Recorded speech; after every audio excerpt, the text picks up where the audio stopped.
enfant, un Ivoirien de 11 ans.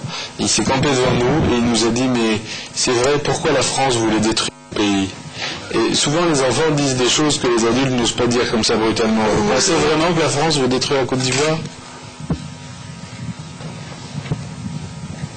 Je pense à votre question, je vais y répondre très honnêtement.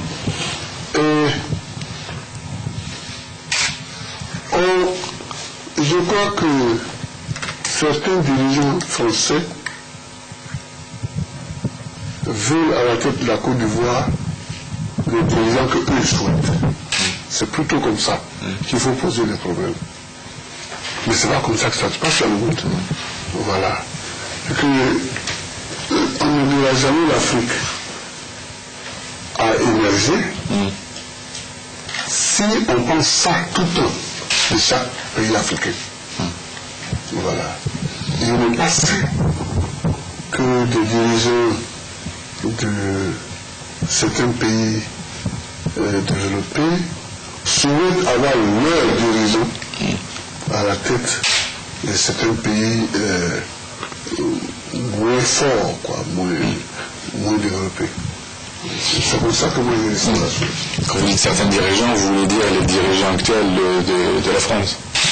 Mais c'est pas seulement avec eux qu'ils jettent la pierre, parce que bon, comme ils ne savent pas ce que les autres ont fait. Les autres ont fait, mais vous savez, la situation que vous m'amène forcément à généraliser et à poser les problèmes en termes global. D'accord. Parce que je n'ai pas envie d'être un procureur pour un régime particulier, pour une classe, une partie particulière, la classe politique française. Mais j'estime que ça devient dangereux pour des petits pays quand certains dirigeants de grands pays veulent avoir leur dirigeant à la tête de ces petits pays. C'est les petits pays qui en souffrent. Et on en souffre tout le moment, nous. Ici. Voilà. Mais concrètement, ça veut dire que vous pensez que la France a joué un rôle dans ce qui est à l'origine un peu de tout ça aujourd'hui, le coup d'État la tentative de septembre 2002? L'histoire dira beaucoup de choses. Mais quand on met les faits, les détails, côte à côte, bout à bout, on arrive à au moins se poser beaucoup de questions. Au moins. Par exemple, ce qui s'est passé dernièrement, le 6. Bon. L'aviation ivoirienne a tué les soldats français. Est-ce que cela justifie que sans aucun débat, sans aucune enquête, parce que le premier réflexe dans un pays comme la France, c'est d'abord de réclamer des enquêtes. Il y a eu aucun fil de la France. Rien du tout. Quand on m'a appelé, ça me dire que les deux avions qui avaient depuis 2 jours qui nous sécurisaient en détruisant les infrastructures militaires des rebelles ont été détruits. Bon. Ça, ils vous ont dit. Ah oui, je l'ai appris ici. Bon. Mais une fois que j'ai appris ça, quelques temps après, on m'a téléphoné de Yamoussoukro pour dire que l'aviation française, avec les hélicoptères, était en train de bombarder dans la cour de la présidente de la République les hélicoptères qui étaient garés. Bon, Yamoussoukro, la cour, c'est à peu près 160 hectares, donc il y a la place, on a une gare, c'est plus à l'abri. Et une minute après, j'apprends que les militaires français détruisent à la hache, à l'aéroport d'Abidjan, les autres avions de combat qui étaient ici. Dans le même temps,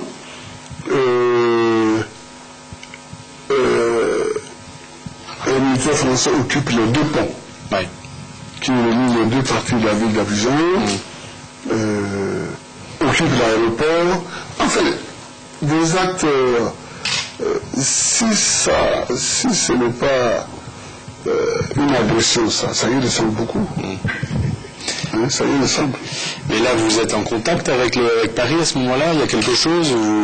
L'ambassadeur de France est revenu. Je l'ai rencontré hier. Oui. Bon, donc les ponts ne sont pas coupés. Mais je veux dire. Non, mais je veux dire à ce moment-là, à l'époque, au moment où ils s'installent, tout ça, ça va très vite. Oui, mais personne ne me téléphone. Ouais. Je crois que personne n'a envie de me téléphoner. Non. Mais là, ils vous soupçonnent alors à ce moment-là, alors c'est peut-être une erreur d'analyse de leur part ou d'information, d'avoir donné l'ordre de bombarder le camp militaire de Bouaké. Non, mais moi je pense qu'ils ont la liberté, l'attitude de M. Président de tout ce qu'ils veulent. Mais on a dans le monde moderne ce qu'on appelle les enquêtes. C'est tout. Il y a un fait qui se pose, on fait des enquêtes. Une fois que les enquêtes ont donné leurs résultats, alors on prend des mesures, on prend des décisions. C'est comme ça que le monde fonctionne. Si le monde ne fonctionne pas comme ça, et que la latitude, elle c'est toujours le plus fort de régler ses comptes en tapant le plus faible, où le monde s'en va. Où le monde s'en va. Oui. Alors quand a posteriori les Ivoiriens soupçonnent la France d'aider les rebelles, c'est pour tout ça. Parce que objectivement, en détruisant nos appareils, ils ont aidé les rebelles. Objectivement. À Abidjan, tout le monde est persuadé que la France joue le camp des rebelles. Ah ben oui, mais vous avez vu. Moi, quand je l'ai dit, ils pensent que je suis une mauvaise foi, mais que vous-même, journaliste français, écrivain d'un magazine de presse français, que vous l'avez constaté, je crois que c'est plutôt une bonne chose. C'est plutôt une bonne chose. Leur attitude en Côte d'Ivoire depuis le 19 septembre 2002, tout ce qu'ils ont posé comme acte font penser aux Ivoiriens qu'ils sont avec les rebelles contre le régime constitutionnel, légal, légitime de Côte d'Ivoire. C'est ça qui est la vérité. Il, c'est l'État français. L'actuel gouvernement français. Mais ce n'est pas une question d'actuel ou pas. Il ne faut pas nous mettre dans un débat franco-français. Mon problème à moi, c'est de dire qu'ils ont pris tel acte, voilà comment nous on le ressent. C'est ça que je veux montrer. D'accord. Alors concrètement aujourd'hui, il y a la deuxième chose sur laquelle les gens d'Abidjan sont tous d'accord, c'est le départ de l'armée française. C'est quelque chose que vous demandez aussi? Je ne l'ai pas encore demandé parce qu'il y a la population et puis il y a le président de la République. La République qui fait la politique, qui fait la diplomatie. Là aussi, la politique, c'est de ne pas dire tout ce que tout le monde dit. Donc, bon, mais en fait, en tout cas, l'armée française a gravement écorné son image en Côte d'Ivoire. Et c'est le moins qu'on puisse dire. Quand on trouve dans la nuit où je viens de prononcer un discours d'apaisement, dans la nuit du dimanche. À la suite, d'ailleurs, d'un coup de fil que je venais d'échanger avec le ministre Barnier, qui me semble être un homme, qui me semble du bon sens, tout ça. Et il a fait une note d'ailleurs, qu'il a rendue publique pour faire tomber la situation, la tension dans la journée de dimanche. À la suite de ça, il a décidé de faire une intervention à la télévision pour demander aux gens de quitter la rue, rentrer chez eux.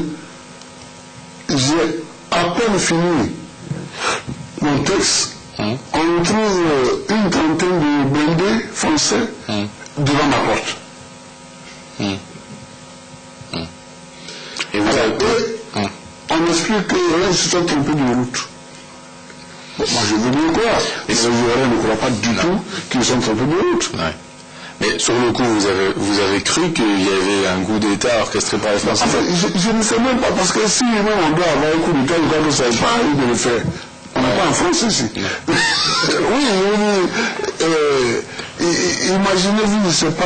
Non, mais vous avez eu peur? Non, peur n'est pas le mot. Peur n'est pas le mot, mais je dis, ils font trop fort. Oui. Voilà, j'ai dit que ça, c'est intolérable. C'est ça. C'est intolérable et c'est inacceptable. C'est inacceptable. Et vous pensez maintenant, avec le recul d'un mois, que ça peut être une erreur ou qu'ils font des manœuvres d'intimidation calculées? Pour rappeler. Non, si c'est des manœuvres d'intimidation, c'est qu'ils ne connaissent pas l'homme. Ouais. Voilà, bon. Mais je pense que c'est se moquer de nous que de nous servir l'explication comme ça. On s'est trompé de route. Pour aller à l'hôtel d'Ivoire, il y a même une route, mais je veux dire, la route la plus directe, c'est le boulevard La Touille. Et c'est droit. On ne peut pas sortir du boulevard La Touille. Quand on est au bout du boulevard La Touille, on voit l'hôtel d'Ivoire au fond. Alors, on ne peut pas se tromper. Pourquoi ils auraient fait ça, enfin? Je n'en sais rien. Je n'en sais rien. Vous avez vous-même lancé une hypothèse qui est celle de l'intimidation. Bon, on peut aussi faire beaucoup d'autres hypothèses, mais bon. Oui. Ah oui. D'accord. Puis il y a aussi le fait qu'on ait tiré du navire. Ah oui, samedi, oui. Des hélicoptères,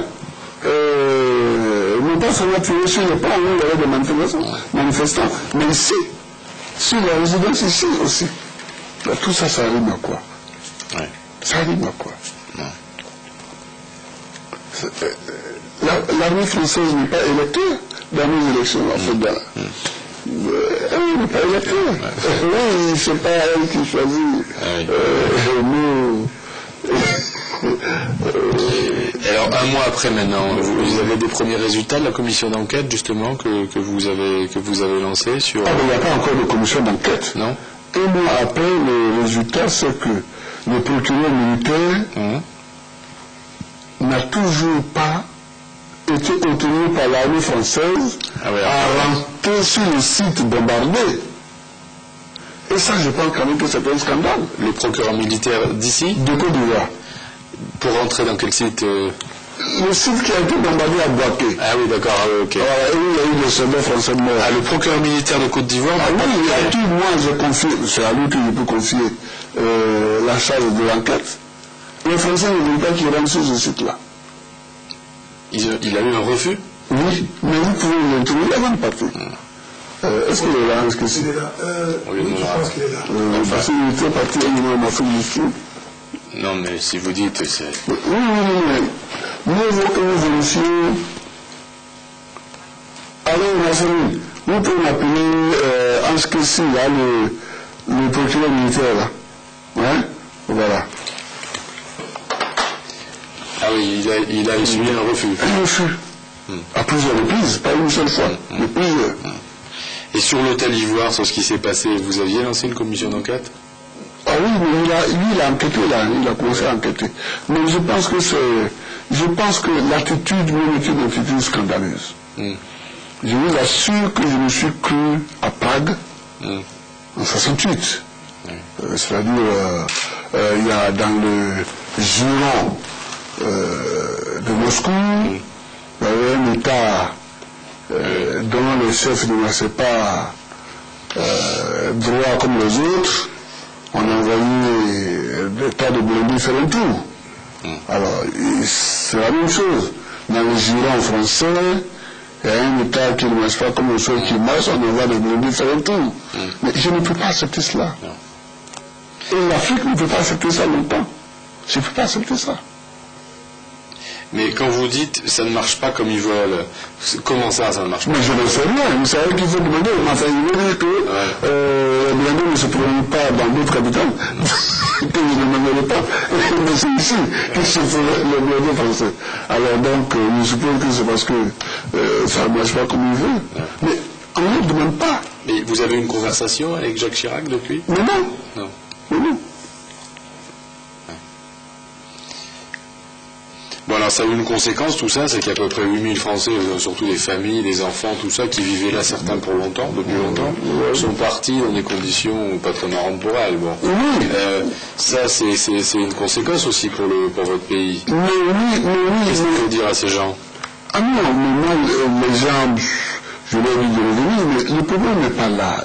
Je dis les gens venir, parce que nous, on est revenu de partir. Mais je dis que quand on pose un acte, il faut quand même mesurer d'abord les conséquences de ces actes-là. Pourquoi on va détruire toute notre flotte militaire? Pourquoi? Et je dis, à Abidjan, c'est à coup de hache. Parce qu'il y avait des explosifs là, donc s'ils tiraient, ça allait faire exploser tout le monde le tirait. Mais je veux dire que c'est pas ce n'est pas comme ça que les relations entre pays non. Est-ce que là c'est... On n'accepte pas ça, c'est pas bien, on n'accepte pas ça. Oui, là c'est une grosse cicatrice. Oui, on n'accepte pas ça. Il y a eu les 6, 7, 8, 9 novembre avant, et puis il y a un après. Ce n'est pas acceptable.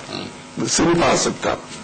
Il faut que les Français sachent que ce qui s'est passé ici, du fait de leur armée, ce n'est pas acceptable.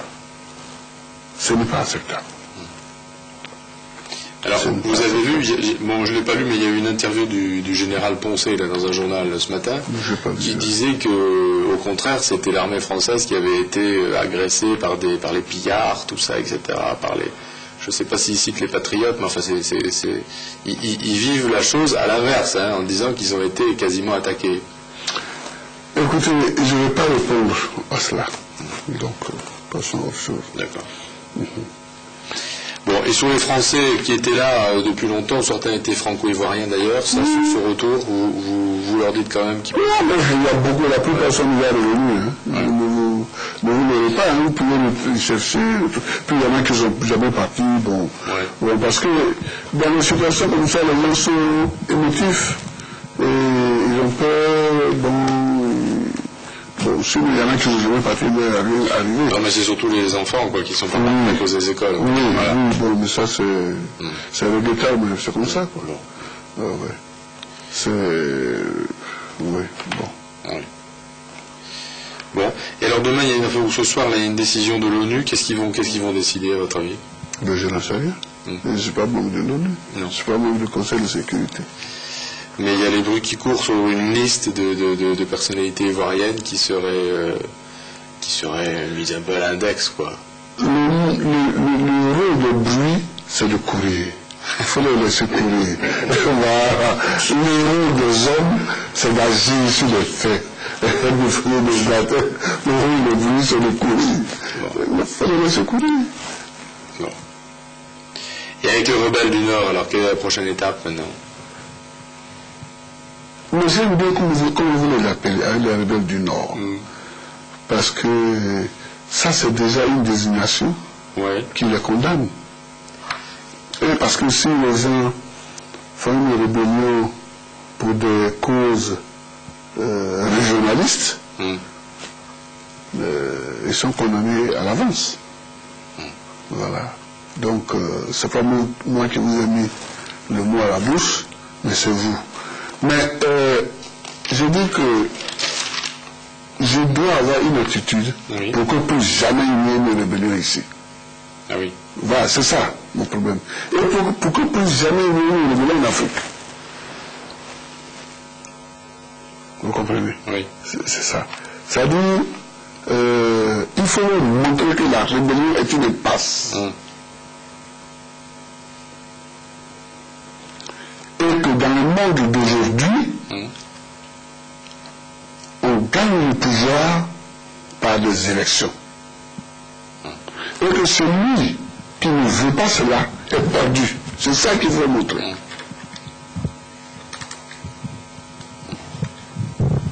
C'est pourquoi non seulement je résiste, mais je porte la contradiction.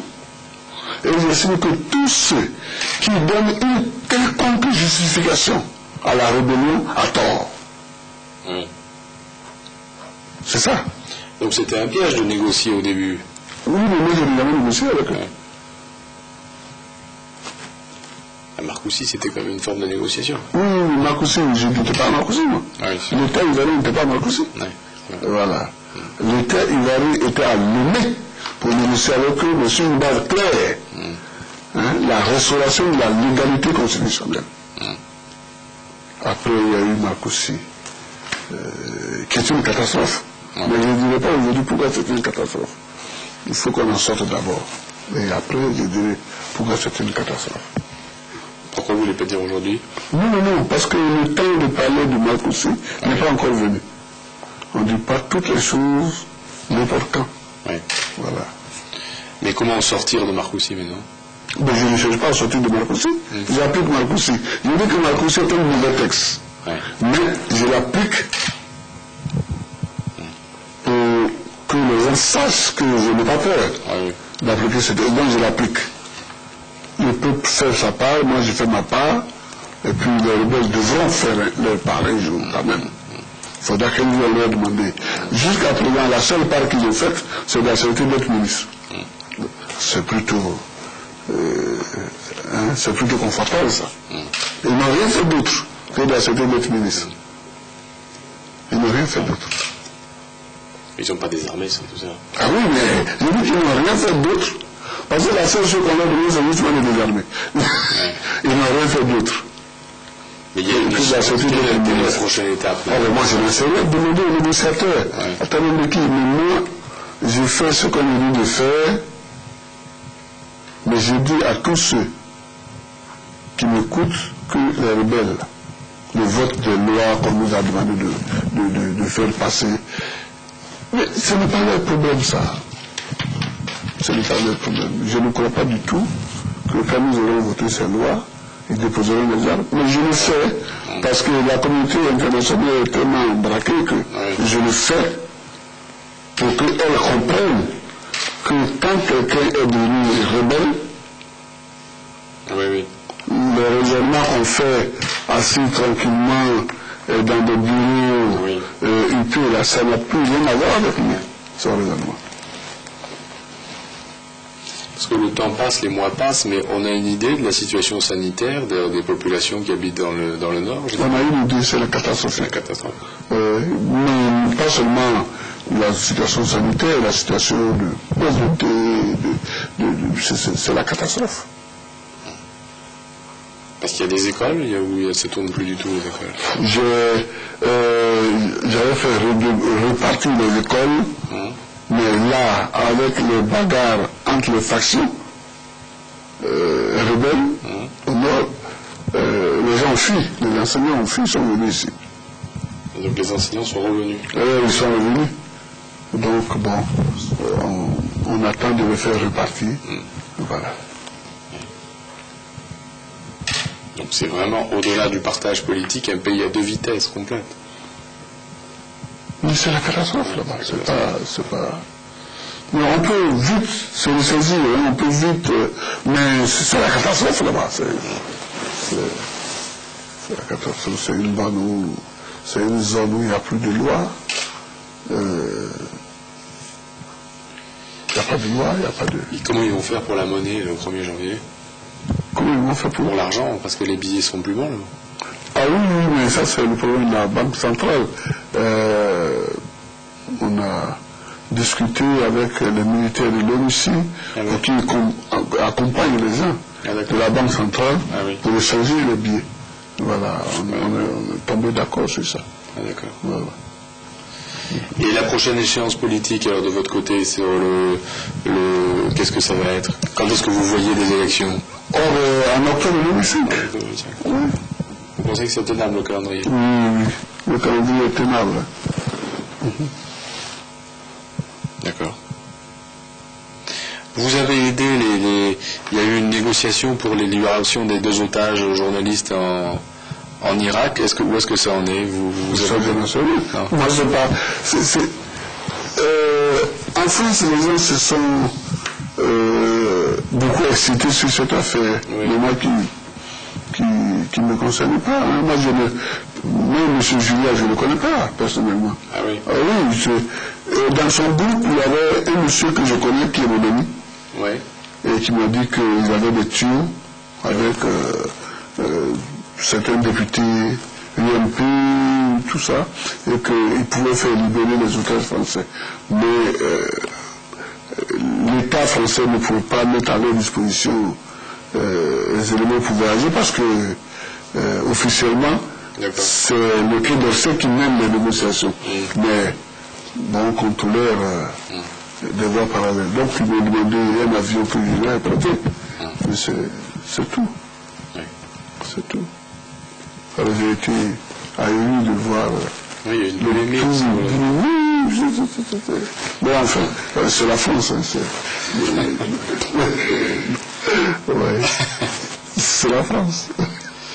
Mais on a l'impression quand même que, comme vous dites, il y a un avant et un après, là, que les ponts sont bien coupés, en tout cas que les relations n'ont jamais été aussi mauvaises, franchement. Oui, mais ce n'est pas ça qu'il faut dire. Je crois que le problème, ce n'est pas une question de les relations sont bonnes ou les relations sont mauvaises.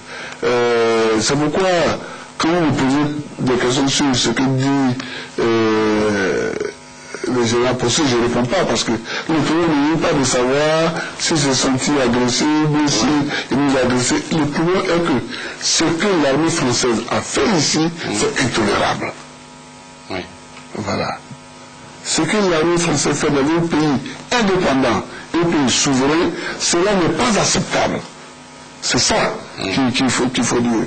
Et c'est de ça que nous nous souvenons, que ce n'est pas acceptable. C'est ça qui est le fond de la question. Oui. Sinon, bon, qui a commencé, qui n'a pas commencé, ça. Non, c'est pas ça. Oui, c'est des enfantillages. Oui. Mais pourquoi vous ne demandez pas son départ Mais je ne demande pour le moment le départ de personne. Moi, mon problème, c'est que je veux remettre l'État en marche. Ah oui. Voilà. Et puis donc, après ça, le reste.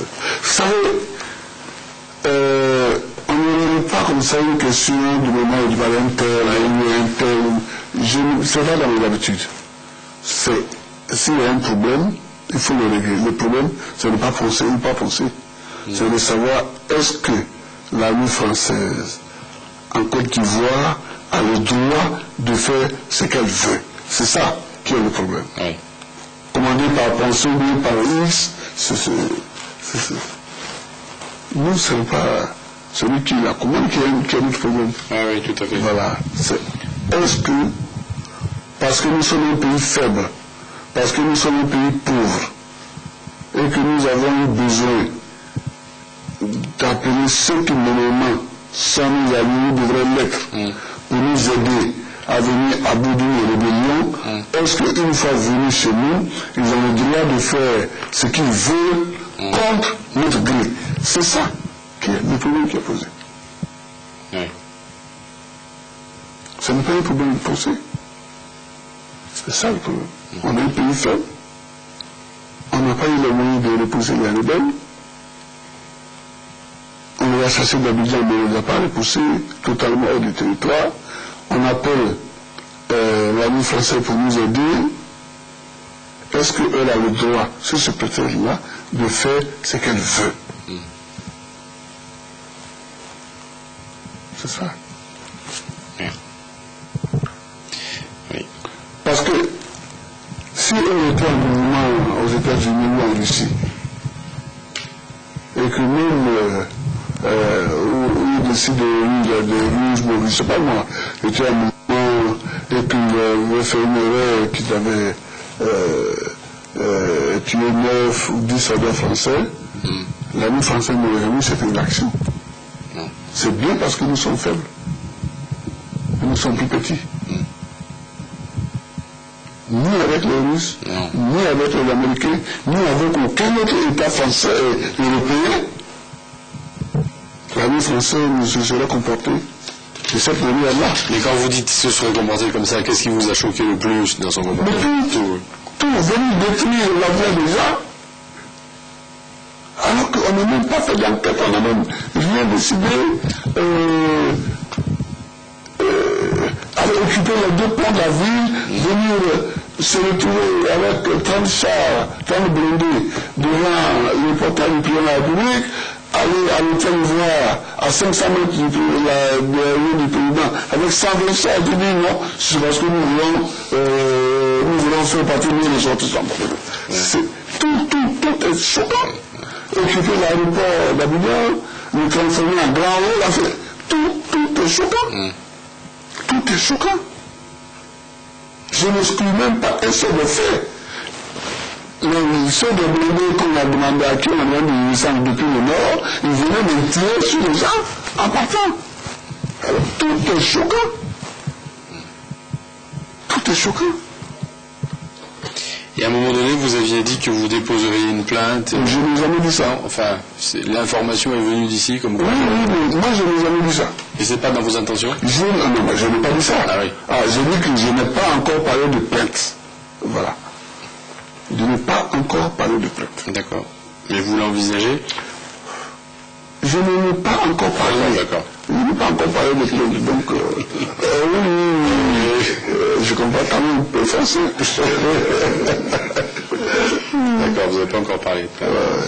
Beaucoup de gens en parlent en tout cas. Ici.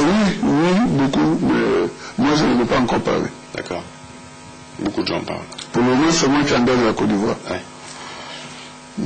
Et beaucoup de gens disent aussi à Abidjan que le mieux, indépendamment que les Français partent, c'est de maintenant que les Ivoiriens règlent leurs problèmes entre eux. Est-ce que c'est un bon résumé? C'est un résumé que font les Abidjanais, oui. Oui. C'est un résumé que font les Abidjanais. Et vous trouvez qu'ils ont raison de faire ça ou pas? Non, je vous dis, c'est un résumé que font les Abidjanais que j'entends à longueur de journée. Ah oui. C'est vrai que c'est difficile de vous faire dire ce que vous n'avez pas envie de dire, évidemment, mais... Vous savez, impossible. Quand on gouverne un pays, là, ce n'est pas la parole qui est un problème. C'est le temps. Ouais. Et on se trompe souvent en croyant que c'est la parole qui est un problème. Oui. C'est le temps de chaque parole. Le temps de chaque mot. C'est ça qui est. Il y a les bonnes choses au bon moment. C'est ça qu'il faut gérer. Ouais. Voilà.